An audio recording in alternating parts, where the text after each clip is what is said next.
બમરોલીમાં મહારાજ એ તકા પગીને ત્યાં એક કોઠી કાળવરામાં કે ભાઈ આના માથે એનું બંધ કરી દો ને ઢાંકણું નીચે તે અનાજ કાઢ્યા કરજો ને ખાધા કરજો, લોકોને આપજો.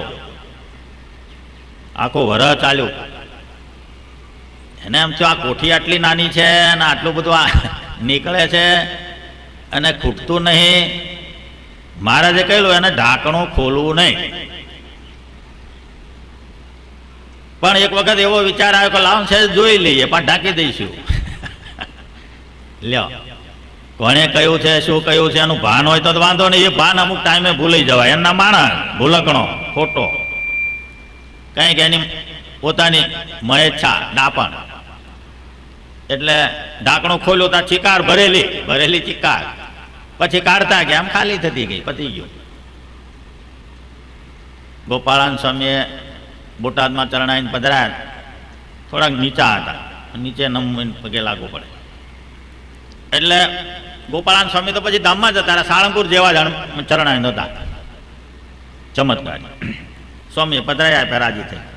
પછી ગુણાચાન સ્વામી ફરતા ફરતા આવ્યા. એટલે હરિભક્તોને એમ થયું કે આ છે ઊંચા લીધા તો સારું આમ દર્શનનું સુખ આવે. સ્વામીને પ્રાર્થના કરી, સ્વામી આ ચરણાઈને ઊંચા કરી આપો. સ્વામી ક્યાં મોટાના પધરાવેલા છે, આમાં બીજું કાંઈ ના થાય. તમે ક્યાં નાના છો ને તમે ક્યાં આમ છો ને એવું ડાપણ કર્યું પરાણે. એમણે ઊંચા મૂક્યા, પતી ગયું, ઐશ્વર્ય જતું રહ્યું. પછી એને તમે હોનું ચોડો, હારસ ચોડો, ગમે તે ડેકોરેશન કરો, બાકી કાંઈ નહીં. આપણને ડેકોરેશનમાં બહુ હવા જ છે.